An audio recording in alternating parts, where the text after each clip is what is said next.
Your support helps us bring you programs you love. Go to wyomingpbs.org, click on Support, and become a sustaining member or an annual member. It's easy and secure. Thank you.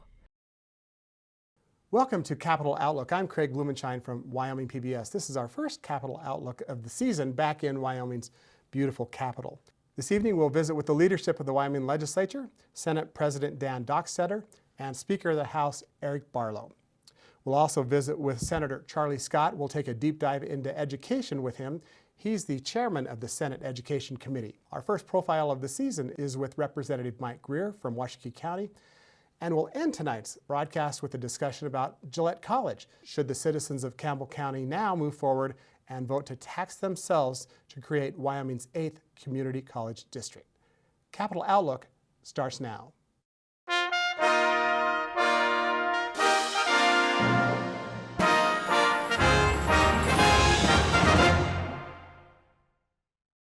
This program is supported in part by a grant from the BNSF Railway Foundation, dedicated to improving the general welfare and quality of life in communities throughout the BNSF Railway service area. Proud to support Wyoming PBS. This program was funded in part by a grant from Newman's Own Foundation, working to nourish the common good by donating all profits from Newman's Own food and beverage products to charitable organizations that seek to make the world a better place. More information is available at newmansownfoundation.org. By a grant from AARP, serving the needs and providing real possibilities for the over 50 population in Wyoming. AARP Wyoming, proud to support Wyoming PBS. Programming on Wyoming PBS is brought to you in part by Wyoming Humanities. Strengthening Wyoming democracy through the humanities for 50 years. ThinkWy.org. Proud to support Wyoming PBS. It's our pleasure to be joined by the leadership of the Wyoming Legislature, Senate President Dan Dockstader, and the Speaker of the House, Dr. Eric Barlow. Welcome to you both. Thank you for joining us. Thank you. We heard the governor in his State of the State address on Tuesday say this, and I would like your feedback. He said that I'm sure there will be temptations to get sidetracked with politically oriented legislation, but this year we have to keep our eye on the ball. What does that mean to you, and how does that indicate to you how this session might progress here? Dr. Barlow? Well, I think, first of all, Craig, I think we do keep our eye on the ball, and there's just a lot of eyes on it, meaning there's 90 legislators between the two sides and a lot of things, local interests. But, next week we're going to be keeping our eye on the ball. It's the budget, and I think, with the understanding with the Senate, we're going to start on our K-12 discussion. And I think that's going to probably focus a lot of our energy and attention for a few days, for the week, about where we are and what the challenges we have. Certainly this week we're working through bills. You're hearing lots of bills and lots of things are getting covered in the media. The week after, of course, then we start hearing each other's bills. But I think next week is probably the heart of what we do as a legislator is appropriate money for both general fund needs and for K-12 education. And so I think that's where the heart, at least from my perspective, is we're going to be spending a lot of focus. So if the governor's talking about that as one of our primary duties as appropriators, absolutely, we're going to be focused on it. I read that as maybe talking about two things. One was certainly the budget and fiscal issues of the general fund, and then K-12 education funding. I think the ball is the budget. That's it. We've come down here and we worked the committee bills early, got those set up in an earlier session, took a break. Now we're back at it working, sorting through the individual bills. But looming back there is that budget, and within that budget, all of that education funding. And you can almost feel it coming up. You can almost feel that, okay, here we go. We're taking on the budget in one of the most historic times of this state, tied in with the schools. How do we protect the teacher, the classroom, the product of the education, but deal with the reality that the money's just not there like it used to be? Later on in the show, we're going to have a deep dive into education with the chairman of the Senate Ed Committee, that's Senator Charlie Scott. He says two things that I would like your feedback on. He believes that Wyoming still can decrease education funding and increase student outcomes. Is that your perspective generally, that there is money to be cut, there are improvements and efficiencies to be made, and those two can live together in your work? Well, since it's the good president's chairman, I'll let him go first. Go ahead, Please. Mr. President. Improve the outcome of the students. I think we're doing a good job now with our teachers. We are across the state. They're doing an excellent job. And those who have it in their heart to teach and change that student's life, those are the ones who are succeeding. Can we do it with less? We've asked our businesses, we've asked our state agencies all across the state to do it with less. We'll find a way. They're already there. They're trying to sort out just what that cut will be. My superintendents are calling me and saying, 6, 10%? Could it be 20? You know, those types of things. Those are the questions we're being asked. Once we set that standard for them to work with, and we are doing that, they'll know exactly what to do. But to say that we decrease the quality of the product, that's a disservice to our teachers across the state. They're already doing an excellent job. Senator Scott's going to bring forward statistics that he derived from a summer's worth of hearings from the work with consultants that say this.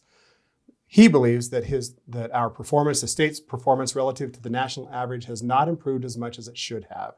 Second, that just doing better than the national average in and of itself is not a great success. And third, that the NAEP assessment on their own tests show our K-12 system is not doing an adequate job of preparing students for success in the modern world. And that's with funding in the levels that it is today. What are your thoughts on pending potential cuts in education relative to student performance, Dr. Barlow? Well, first of all, I think I agree with the president that we want the best opportunities for our children, and we want the best folks providing those, teachers. I think where we're having the most push and pull is the state funds public education. We're obligated to have an adequate, equitable, and cost-based education. And then we send those funds to the local districts, 48 of them, who make decisions within their districts. So we have to have a balance. So maybe part of the discussion is, are we giving too much authority or not enough authority, or should we reassess how we give latitude at the local level? If we have an expectation of different outcomes to the outcomes that I think the good senator is talking about, the chairman of Senate Education, are statewide averages. But there are differences between districts as well. So how do you take into account where you're having successes? Part of what the consultants did is they looked for those high-performing schools, and they tried to say, okay, what are they doing that we could learn from as a whole? So my question is, back to ourselves, to myself, is, are we learning the lessons that are out there in our own communities?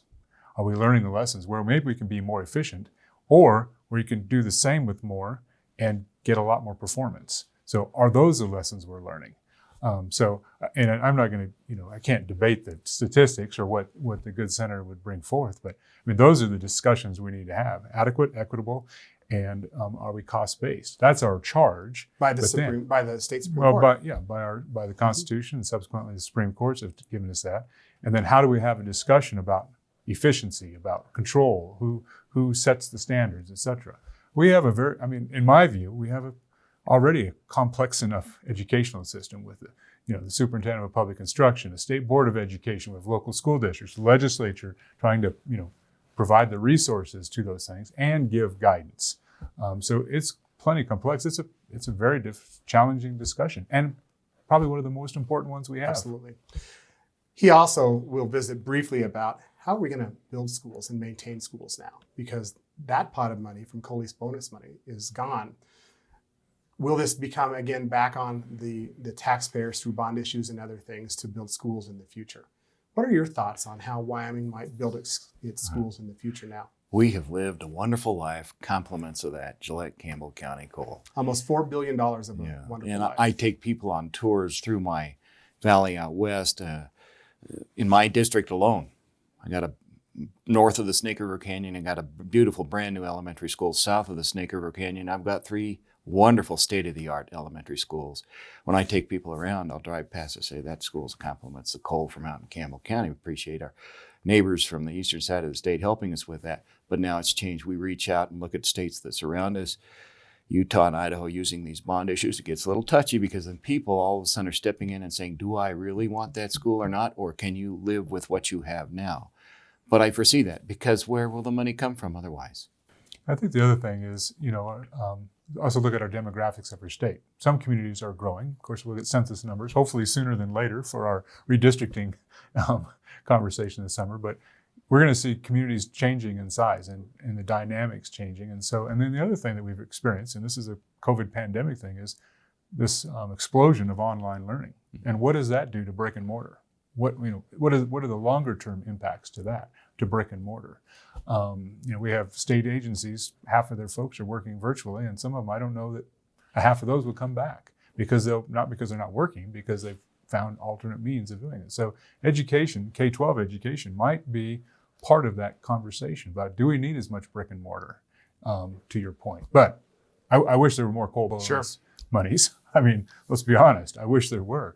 Unless there's some other windfall type monies, and that's what coal bonus monies were, was something that we're fortunate to have. I think we are going to have tough decisions, conversations about new brick and mortar. Last question in this segment to each of you. Does the state need to make revenue decisions this session within the next 4 weeks to right the fiscal ship that we talked about earlier? Or can some of those revenue decisions wait? And I think the governor talked about, we can't kick the can down the road, it's broke, was the metaphor he used in his State of the State address. Do either of you believe that now is the right time to deal with revenues, especially in the K-12 funding side? I sense that it is right now. We cannot delay this any further. There are going to be decisions that are going to be difficult and unpopular, and that will affect perhaps the future of political careers. But we have what we have, and we have to address it right now. And that's where the courage is needed. We have to take care of the needs of the state and put that forefront and balance the budget, and then we go home and get ready for another year next year. Mr. Speaker, in the House bill, it has a conduit for revenue in the K-12 education recalibration bill. Yeah, so I think that all things are on the table. And as you know, all revenue bills start in the House. Yes, they do. So as I got 70 new bills on my desk since last night, probably 15 of them have some revenue component. And so sorting through, I mean, there's revenue discussions we've had, and we've had multiple times, they've never gone anywhere. Personal income tax. There's things that are just, but there's some other things that we haven't talked about before. And so I'm trying to at least think about getting those to the forefront, say there's some more unique approaches that we can take that maybe folks will be not receptive to, but at least give thought to. Mm-hmm. And on the K, the difference between general fund side and K-12. General fund, unfortunately, and fortunately, right now, oil is better. Natural gas is better. So all of a sudden, we were already basically balanced on the general fund side. Now it actually looks rosier. So that doesn't help us grab a hold of the can. That allows us to push the can a little bit. K-12, very different, but different revenue sources. Right. Different revenue sources. And so, I think we want to make sure we're optimizing the revenue sources we have for K-12 education. I'm personally not convinced of that. That's just me personally. Are we getting all the mills that we should be getting, across this state, the local portion? And then secondly, are we getting the value we should be getting of our state trust lands? There's a bill up right now in our side that would exchange that property in Grand Teton, one of those properties in Grand Teton, for $70 million. Well, that $70 million goes toward K-12 education. So are there things we can do that, are we getting the value we have out of the revenue sources? And if we're not, to the President's point earlier, do we have to start thinking about whether it's school construction or just operations? What do we do next? As we close today, just briefly, are you concerned that in a interesting way, the potential for another federal bailout, which as we speak today likely will include funds to the states, is going to push back even farther these hard conversations? Be very careful with that money. It's just too easy to take it and spend it. That has to be thoughtfully prepared and planned, and we just can't say, well, here's this quote-unquote windfall. What are we going to do with this that will mean perhaps a legacy treatment to the state? And the President, I've talked about this, and I agree with him. I really do think there's some potential legacy things we can do with potential monies that might come through the federal government, and we should. I think LSRA is part of that the Legislative Stable Reserve account from the TARP monies out of 2008-9. I mean, that's why we were able to do that. That gives us the state the flexibility right now to have a backstop, a cash backstop. We're not borrowing money to have a backstop. We're on a cash backstop. So I think if we get funds, There's going to be patch some holes stuff. There's going to be some things, programs that we're cutting. We look back and say, oh, maybe we should try to backfill, patch some holes. And then I think there's some medium range stuff. Carbon capture. Invest in it now, and hopefully it's paying off for us in 5 or 10 years. And then there's some straight out legacy stuff, as the president says, that, what can we do that really does make a difference 10, 15, 20, 30 years from now? And I think all three are possible. And then we leave a little bit on the table for all of the other good ideas that come up, because I'm not sure we don't have just the good ones. Well, we'll leave it there for now. Many good ideas are brought forward, some better than others, perhaps. Interesting week next week. We'll keep our eyes on it. We'll look forward to seeing you both back here next week on Capital Outlook. Thank you so much for joining us. Thank you for having us. Thanks, Greg. Up next is a deep discussion on K-12 education with Senator Charlie Scott, the longest serving legislator in the history of the Wyoming legislature. That's next.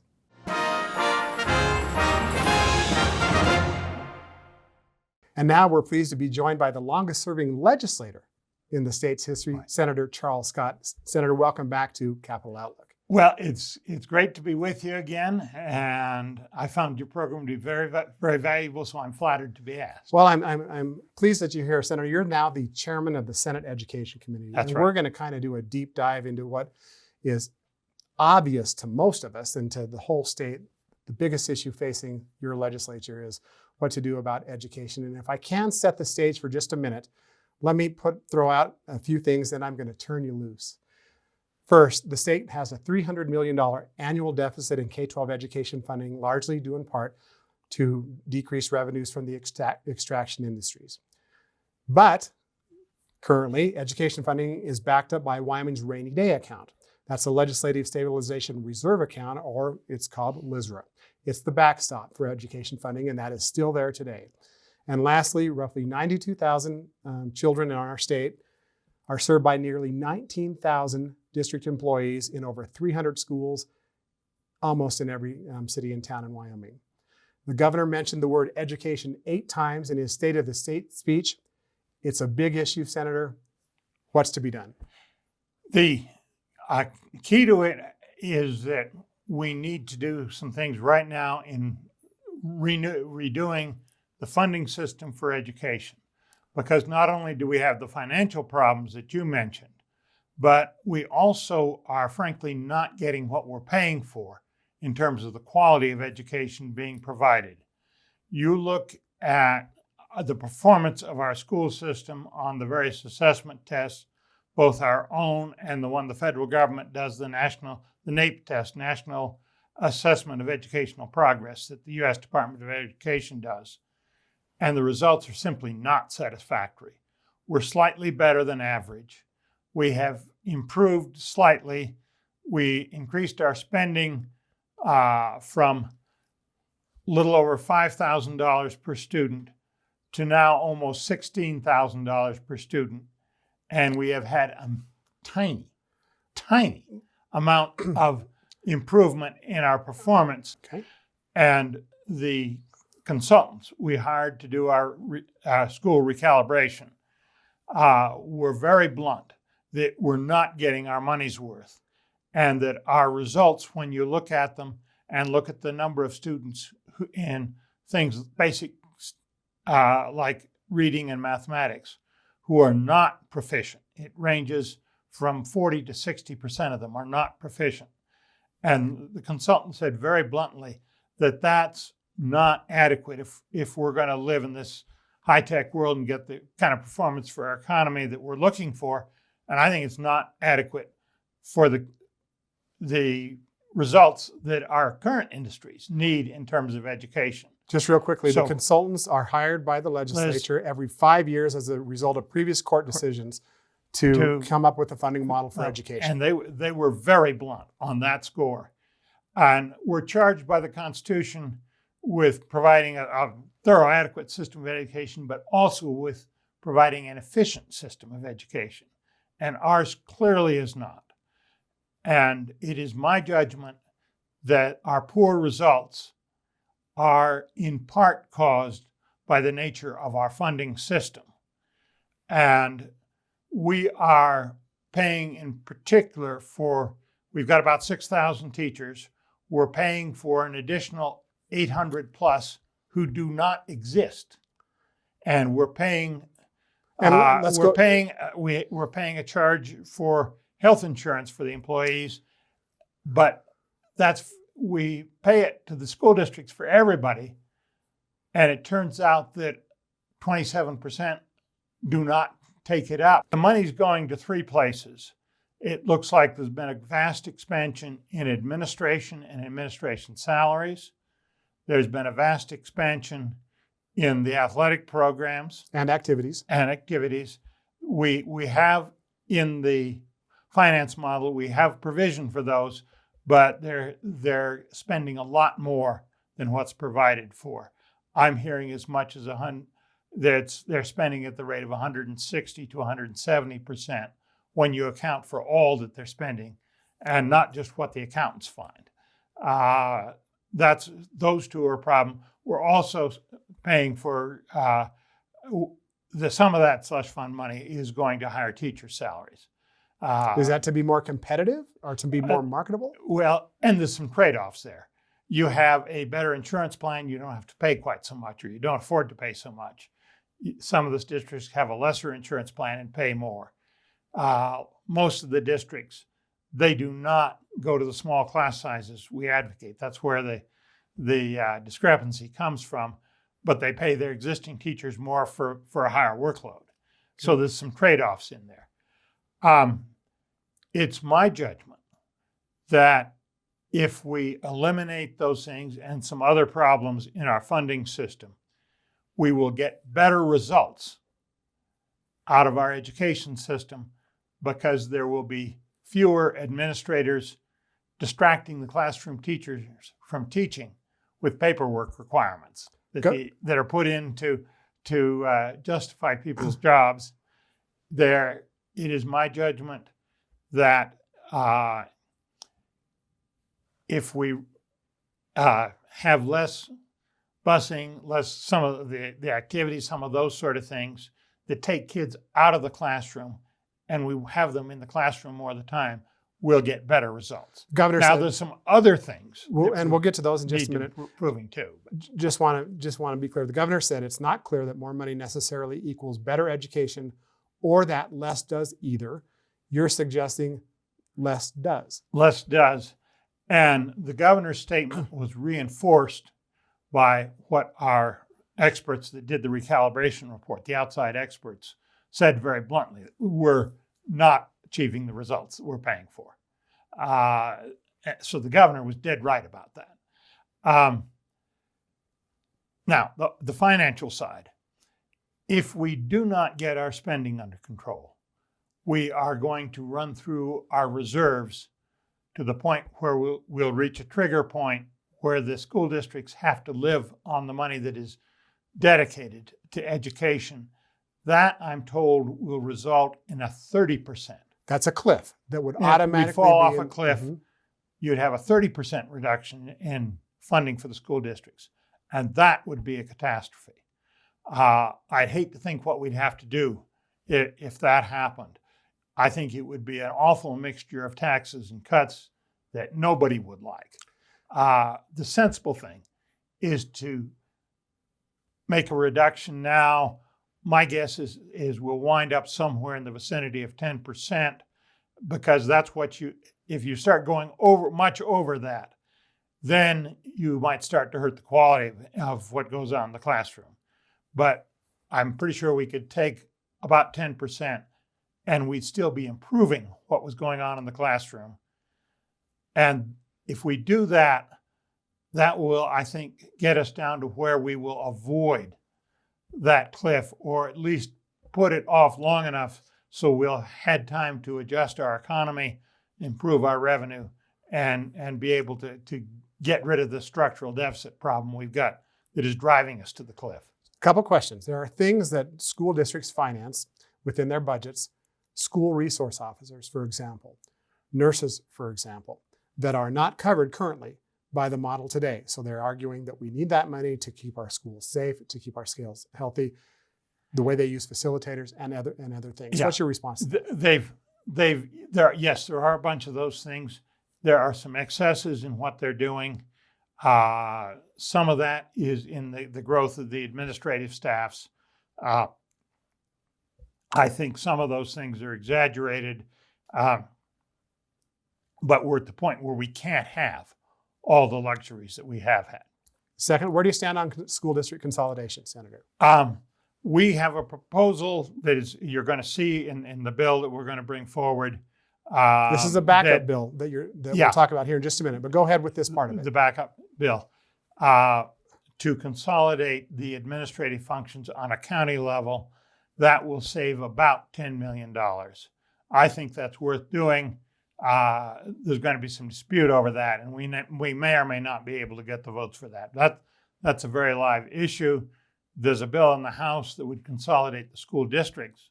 That would lead to larger savings, but I know there is plenty of opposition to that. Then we have the problems with school capital construction. It's a whole different issue, but go ahead. We have spent, since the Campbell II decision, the Supreme Court set up the current system, which was the legislature has to fund all the school construction in the state. That system has been a disaster.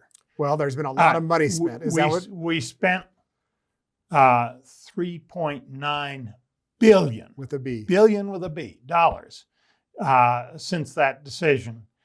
You can justify, you look at what the identified needs were when that decision was made. You can look at what we need to prevent some of the building deficiencies from recurring. We have not had overall growth. We've had a few districts that have grown enough to justify another school, but there hasn't been very much of that. You can justify about $1 billion of that spending, so it's just short of $3 billion. Saying it's wasted is too strong. Saying it was unnecessary, and we built some very wonderful schools. I've heard many of them described as palaces. We've built some that proved to be unneeded. The legislature has not been as good a judge of what the schools actually need as the people were under the old bond issue system. I've got a constitutional amendment proposed, a version of it passed the Senate in 2018, couldn't get anywhere in the House, but I'm bringing that back, which will go back to the old bond issue system with a mandatory equalization, because there was a reason the Supreme Court made the decision they did. They didn't state this as strongly, but you had a number of districts, about a quarter of them, that arguably could not afford to build facilities that they really did need under the old system. Our wealth is not distributed equally, and the Supreme Court has rightly been critical of wealth-based disparities, and we need to get away from that, and the constitutional amendment would do that. But the pork barrel system that they foisted on us, every legislator defended his home school district. We feel we have to. Nobody knew enough to look at somebody else's school district and says, you're asking for too much. You don't need what you're getting. Plus, it would be remembered when your district needed something. And we've emptied the pork barrel. The source of funding has gone away. It was Cole's bonus money. Cole's bonus money. And that's gone and it isn't coming back. Governor said this also in his State of the State speech. He said, we relied for years on a funding model that's no longer sustainable. The handwriting is on the wall. The can we kick down the road every year is broke. And then in the printed copy that I received, he underlined and bolded, we have to deal with this issue, meaning now. He could not be more correct. But doesn't that mean some additional revenue to support some cuts, Senator? We may eventually need some more revenue. Right now, I would think that a majority of the Senate is of the opinion that if we do more revenue now, it will just be subsumed in increasing the spending on education without any real return to the kids for it. So I think it is essential we get the spending under control, and then we can see where we are. We clearly have financial problems. And so I'm focused on this year's task, which is to make the reductions that we can in our education spending that I think will improve our efficiency and will improve the quality of education that we are delivering in the classroom. Senator, we need to leave it there for now. Obviously, the discussion is not over in this legislative session for the next 4.5 weeks or so. And Senator, you told me before we went on air, you were the author of a fictional novel in the 90s about a pandemic that started in Fort Collins. And here we are today. Yeah. What happened to that novel, Senator? I couldn't market it. Maybe it would sell now. It was fun to write. It was exploring something that was very different. But the next pandemic we have will be very different from this one. I will guarantee you two things. We'll have another pandemic, and it will be quite different from the one we just experienced. And I hope that quite different means not worse. And in your novel, you were telling me it was a good deal worse. Senator, again, it's always a pleasure to visit with you. Thank you for joining us on Capital Outlook. We look forward to seeing you again. Thank you for having me. We turn now to our first Capital Outlook profile of the season with Representative Mike Greer. He hails from Washakie County. That's next.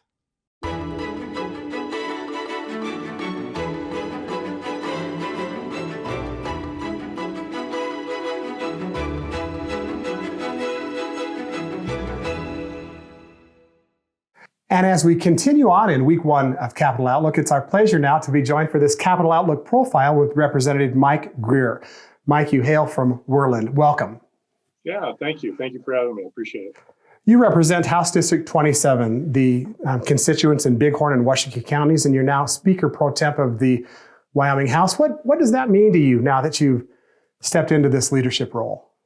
It means I'm not very smart. 10 years in the legislature and starting to be one of those folks that have some of that experience and that knowledge. And, when Tyler Lindholm lost his race, a lot of people reached out to me and said, Mike, it's probably time that you get in. And so I did, and was fortunate enough that the rest of the House elected me to it. But I really enjoy my position as the chairman on the Minerals Committee. I very much enjoy the minerals, the business, and the economic development side of that. Is a real passion of mine. We'll talk about some of those priorities and some of the work that you've done with that here in just a minute. But I visited with a former colleague of yours, and I think you'll know probably who she is. And she described you in this way. She said that you're a quiet guy, that you're pretty serious about your work. She perhaps has baked you bread once or twice at Representative meetings. Yeah, I know who this is. Yep. Yeah. But you're meticulous and not taking on too much. Is that an accurate description of you? It is, and a very flattering description, quite frankly. And I have been very cautious not to take on too much. And so when you were asking me about what it means to be Speaker Pro Tem, I take those duties seriously. And it was a concern not to overburden myself. But I also, there's responsibility, and I'm seeing some of that now, and I'm glad some of the new legislators take me seriously. Like, send me your legislation. I will read it. I'll tell you what I think is wrong with it. I'll help you get it passed. And more importantly is I'll be very honest with you and tell you if I think it's awful. Here's how she described that moment when you were working with her. And I'm talking about former Representative Lane Harvey, who is from a county to the north of you. You're so honest. You don't mean to hurt your feelings, but if your legislation's crap, he'll tell you that it's crap. Is that right? But it saves time, right? Yeah. You were a alumni of Arvada Claremont High School. Yeah. How many were in your graduating class? It was a very large class. There was 13 of us. And I only graduated second in the class. So still top 10%, right? There you go. Top 10%. Yeah. You bet. You told me off camera, you played sports. You were a Panther and you were a Bison. How did that work out? Yeah, so it was a great opportunity. One small town, small gym, filled with cowboys and sheep herders. Basketball was just awesome in that environment, and I had loved that sport from a very young age. And then the opportunity came up for Buffalo to reach out, and a couple of us went and played, and it ended up for my junior and senior year, I was the only one playing. And a good friend of mine, he blew out his knee our junior year, but I was the last one to finish up. And great experience, and was able to be a member of a state championship. So that was good too. And then on you went to the University of Wyoming. What caused a small town young Wyoming boy to want to major in economics and finance? Or you went to the Army and Sheridan College first, I should say. Yeah, that's right. Yeah. So, my first person in my family to go to college. My dad worked for Burlington Northern Railroad. That's why we were in Claremont, an old railroad town. And that's the Army was a path to be able to pay for school and maybe help me mature just a little bit. Went back home, Sheridan College, wonderful campus, great opportunity, experience. Then went down to Laramie, kind of fell into economics because I wanted a business degree. Accounting was not going to be in my future, I can tell you that. And I just enjoyed the economics courses. But my real goal was to go to law school from there. And so, so I did. Spend much time in the student section at Cowboy football and basketball games, representative? Just a little bit, yeah. And I was well behaved. As we all were. Our memories are clear about that. At least we can. Pretty clear, yeah. We can say that. How did you end up in Worland? So I really wanted to stay in Wyoming. Just going somewhere else didn't appeal to me. I've got a couple years in Europe when I was in the service. Great experience. Just like Wyoming, and so 1994, if you recall. Things weren't all that hot in this state. There weren't that many jobs around. And so a small firm here in Worland was expanding. They had advertised. I met with them, really liked the people, and took the job here and moved up with my family. I had a whole family by that time. I was married, and I had a 1-year-old son and a daughter just about ready to be born. And Worland's been my home. You were a practicing attorney and then became involved with the Wyoming Sugar Company. Give us insight into how that worked. You're now president and CEO of the Wyoming Sugar Company. It's funny. I have so many attorneys ask me, how did that happen? And so in 2002, Imperial went bankrupt and our community banded together. These were old sugar employees, our growers, members of the community, businesses in the community band together, and they purchased this old factory. I started doing legal work for them and continued to do more and more, was involved with their board work, got involved a little bit more on a national scene with the sugar program and other companies. And one day the CEO who replaced Dick McCamey said, Mike, would you be interested in maybe transitioning into more? So we tried a part-time for a year to see if it would work. With my practice, I was in the legislature by then. And I thought this is really intriguing. It's challenging.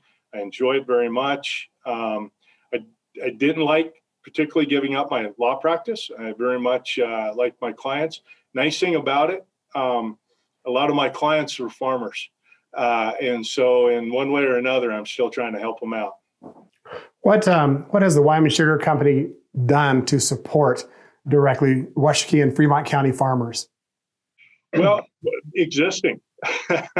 and so you think about Wyoming, and we talk about diversity and manufacturing and trying to add value to products. And so we're taking a crop and we're processing it here, and it's turned into table sugar. I mean, the sugar is ready for consumption. It's one of those few value-added commodities that we have in Wyoming. And so, we look at 40 million in gross sales, and because we're a co-op and how we're structured, being owned by our growers, that money goes to our growers, our employees, and we try to do all the procurement and purchasing that we can do locally or within the state of Wyoming. And of course, we have to buy from elsewhere. I mean, generally speaking, I've looked at national forecasts for beet sugar, and they seem to be good. Is your outlook one of a positive one as you look forward in the next 5 to 10 years for sugar beet farmers in Wyoming? Yeah, for the next 5 years, we have a stable, solid market. A lot of that has to do with recent agreements that have gone into place with Mexico that have helped ensure a stable, consistent supply of sugar in the U.S., but kept us at prices that we can reinvest in the industry. Our growers can reinvest. We can pay our growers well for their beets, and we're able to invest in our old factory, invest in our employees. So the next 5 years are a pretty good outlook. Yeah. I recall as a child going to beet dumps with my dad, my brother, just kind of checking them out. And it seemed to us that at least in central Fremont County, beet farming was a big deal. Not as much maybe today. And I'm curious if you think things will come back in different areas of Wyoming, or if it's pretty static now where beet farming is. It's very static, and I have been very sensitive to our Fremont County growers because they're about 16-17% of our overall acreage, but they're extremely important because of the geographical diversity. I mean, you have all kinds of risk, but our Fremont County growers are longtime growers, very dedicated. Although we picked up a couple of new younger guys, which has been wonderful. Part of the reason our industry is stagnant is because we do have domestic marketing allotments, and while we've got some room for growth, there's not a lot there. And we've got excess processing capacity. I'd like to see us grow into that, but it's slow. For a grower, it is a very expensive crop because it is a specialty crop. It's very expensive for the grower to enter into sugar beets. You could put a filter on your inbox and filter out all of the noise and only hear from your constituents and just see their emails, which I'm sure you get to finally, but I know the hundreds and hundreds of other emails that you get. What's on their mind? What are they most concerned about today? If I narrowed this down to a couple of main issues, one is education funding, taxes, and then really now our cuts to some of our programs that they're seeing that are out there. And of course, everybody is concerned that we protect their Second Amendment. Sure. You wrote in while you were running for re-election that and you talked about taxes a little bit, that you don't like taxes. None of us do. But you said this, which I found interesting, that you also know that if I don't have a good community to attract people to, I can't attract employees here. I can't keep employees here. So it's a give and take. Are you feeling those pressures as an employer when people come to look at Worland, or at a larger level come to look at Wyoming, that they're just not certain about Wyoming's tax structure and hesitant, if you will? So I hear your question being two questions with that, but the first question is, we feel pressure recruiting to Worland, and I hear that from other employers around the state. And a little bit of that, I go back and while I wasn't involved as heavily in Dow as I would have liked to have been just because of time constraints, but I did follow along with that very well. And really this quality of life that the younger, here I am now saying the younger generation, right? Yeah. It's difficult. Not everybody is built to live in a town of 5,000 people where the closest Walmart's 90 miles away. And the next community is 30 miles away and it's half the size of you. It takes people that appreciate other things in life other than, a certain flavor of coffee and a nice place to go for dinner on Monday night. But what we have been able to do in Wyoming, because of the foresight of a lot of people that came before me, and our minerals, is we've been able to build very nice communities in very sparsely populated areas. And so I look, Worland, we've got a wonderful aquatic center. Our community center complex is great. The museum, that Newell Sargent helped stand up here is first rate. I was just had a meeting there this morning. We have so many wonderful things in this community that we owe to the minerals industry that's helped fund all of that, quite frankly. So the second half of the question then, when employers who maybe want to locate, not just in Worland, but just in Wyoming, take a look at us and wonder, when's the tax hammer going to drop and I don't know enough? What do you think about that? Yeah, I agree. I was on a panel with Eli and Steve Harshman. Everybody knows who Eli is, right? Speaker Harshman. And it was with oil and gas people from around the country. And the conversation started talking about shortfalls and this type of stuff. And you could tell it was making the room nervous, right? And I said, no. We need to look at. We're talking about shortfalls, but we have mechanisms to deal with them, right? We can look at cuts. We got savings. We know the minerals industry is a base to that. And, so it's one of those things is when we have discussions, we have to make sure we don't make people nervous about tax increases on that. Now, if you look at a manufacturing business where you come in, you got low property taxes, no income tax. You look at the history of Wyoming, look at even the discussions that we should be having now that we aren't are going on. It would be a very slow and gradual process with that. I really believe that the number one hindrance to locating in Wyoming is workforce. We'll tie it up here. Pretty cool being a grandpa? Oh, geez. I had no idea. On my darkest days, all I got to do is look at one of the videos my daughter sent me. It's awesome.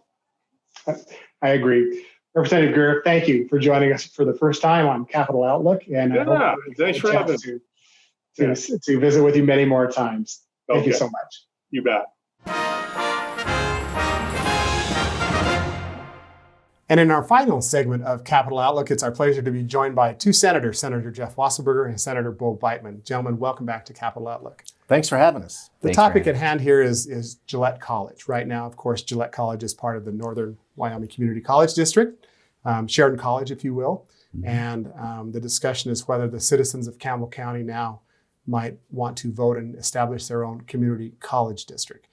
Senator Biteman, you're from Sheridan County. Mm-hmm. Senator Wasserburger, you're from Campbell County. So this is our version of divorce court. And that's a metaphor that Senator Ellis kind of brought to the table. And she wondered, is this an ugly divorce or is this a new future? So I want to talk about first the need. And I think, Senator Wasserburger, it would be best to visit with you. Gillette College is not new to Wyoming. Gillette College has been around a long time. And you, more than anyone, understand its history. Well, actually, we celebrated our 50th year last year. And so Gillette Campus, as it was called for 40 of those years, was actually in an old elementary school when it first started. And then it kind of moved around the town until finally they found a campus and started building buildings. Now we have 8 buildings that are up and running, and most of those are owned by the citizens of Gillette. We've invested $90 million in that campus. And so essentially what's happened is, Gillette has just kept growing, and it's gotten to be actually a larger community than Sheridan. And so if our community decides to tax themselves and take control of their own community college and have their own elected board that makes their own decisions, then we'll go ahead and start that. And Senator Biteman and I had an amendment that we set up that is going to actually referee the whole thing. And so it's going to be a very nice birth of a new college, not the divorce of an old college. Okay. We like to think of it as a birth. Senator Biteman, you represent constituents in Sheridan County. Is this a good thing? Yes, it is. And I think we're well on our way to making this happen. And this is definitely not a messy, ugly divorce where we're, fighting with our good friends over the Powder River and Gillette. Gillette's been at this a long time, as you know, Craig. They've made a couple attempts and a couple of runs at this in the past that have fallen short. And that was back before they probably double the size of Sheridan now in population. So it's something that's been happening for a while, and we're working together. We've been working together from day one when this started. When Dr. Tribely called me and asked me to come in and talk about the situation and maybe the need for some compromise with Gillette, that's when I got more involved, and I was happy to get involved and work with Senator Wasserburger. He's done a great job. So let's talk about that word compromise. Mm-hmm. What does that mean right now? Well, the compromise essentially says that the money will flow to Northern Wyoming Community College District and the board there that has done an excellent job of governing two of the campuses. They're good people. They've done great work. They put in a lot of time on behalf of Gillette community, and they're not even elected by us. They're elected by the citizens of Sheridan. And so the amendment says essentially the Wyoming Community College Commission will be the referee, so to speak, that will make sure that Sheridan has the money that they need to service the students in Gillette. The day that we earn accreditation will be the day that money ends. And so then at that point in time, Gillette College will have to be sufficient on the mill levy that they levy. And if you don't take any state funds, then you don't have to levy 4 mills. And that's the situation Gillette is in because of its high assessed valuation. It can levy much less than 4 mills, and probably, actually my accountants say 1.75 mills would be plenty. So no more than 2. And that's today. We don't know about 10 years from now. We're going to talk about that component in just a minute. Mm-hmm. What's compromise mean from Sheridan County's perspective in your eyes, Senator? In my eyes, it just means that this breakup, if you will, doesn't hurt Sheridan College. And where we're at right now today, it doesn't. Like Senator Wasserburger said, they'll keep their local generated money. Sheridan College will keep the state funding model grant up until accreditation. Including its own tax revenue. Yes, including our own tax revenue. So that was the grand compromise. I think that's something Sheridan College is happy with, and we can live with that. It's not going to hurt the students. And at the end of the day, this is what's best for the students. And as long as our students are taken care of, and Senator Wasserburger's Gillette College students are taken care of, and we kind of nurse them through this process, this birthing process, if you will, of a new college, I think we're on the right track. 2 issues that I want to talk about that have been discussed. One is that every other community college district in Wyoming levies maximum mills. Gillette College, because of its valuation today, likely won't have to do that. So in one way, the citizens of Campbell County are getting their own college and paying less than everybody else who has a community college within their district. Is that an issue? Well, it is for some legislators, but the problem is that, as I said earlier, of the 7 community colleges right now, Gillette becomes the 8th. We would be the only community college that does not receive any state funds. It actually saves money. The money that was flowing to Northern Wyoming Community College District, that money all the Gillette students in that would stop. And so the state will be able to save somewhere around $6 million. And that money can be reappropriated by a future joint appropriations committee. They can either cut it, which I hope they don't do, or they can give it back to the other 7 community colleges. And if that's the case, it would be about $800,000 to the other 7 community colleges. Gillette will be completely independent of state funds. We will totally finance our own school. And so that's why it's such a positive for everybody. And the other argument then is Gillette can do that until it can't. If the assessed valuation in Campbell County falls, and then it needs to become part of the state system that does in fact then fund or support community colleges. Well, here's the answer on that. Right now, our assessed valuation is $4.2 billion. 1 mill levies about $4.2 million. And we are anticipating a 25% drop in our assessed valuation. So we're going to go from 4.2 billion to about 3.6 billion. Okay, by my figures, I figured that we have to lose 80% of our assessed valuation in Campbell County before we would go on state aid. And I'm going to submit to you that if Campbell County loses 80% of its assessed valuation, we're going to be worried about what we're going to do with K-12. We're going to be worried about what we're going to do about the university. We're going to be worried about how many state employees we have left. It would be an absolute disaster across this state. There is a lot of discussion on cuts that are going to be made to K-12. There's also some discussion on whether revenues need to be administered now, additional revenues to support K-12 and have a balance there. Senator Biteman, I want to talk to you first. Is now the time for the state of Wyoming to enhance revenues for K-12 education, which would mean potentially more taxes?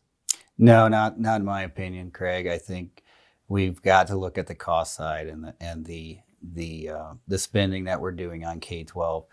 The cost keeps going up every year, and if we were to raise taxes this year to, let's say, 1 penny, what are we going to do to capture those costs and keep them from continuing to rise year over year? I truly believe the biggest mistake we could make as a legislature is to spend down the legislative stabilization reserve account, which backstops education funding today. Right. Mm-hmm. And so by doing that, we have been in capital investments actually getting about $400 million off of that fund.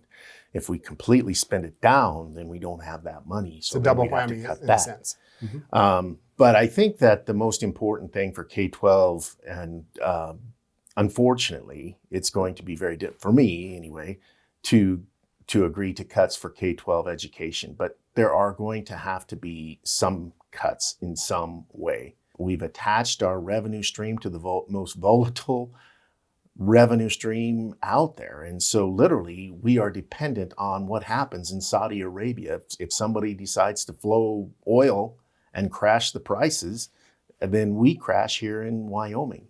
And so we need to diversify our revenue stream some way. We need to try and defend LISRA if we can. But that means a revenue raising measure of some kind, maybe sooner than what we have the votes for in the legislature. This discussion is not over. Certainly a lot of tough decisions and discussions coming in the legislature. We appreciate your time today. Thank you so much for joining us on Capital Outlook. Thank you so much. Thanks for having us. You're sure welcome. And that's a wrap for this episode of Capital Outlook. Thank you so much for joining us this evening. Next week is an important week here at the Wyoming Capitol. All of the focus will turn now to the governor's budget and the work that the Joint Appropriations Committee has done with that budget as it now hits the floor of both the Senate and the House here in the Wyoming legislature. We'll see you next week.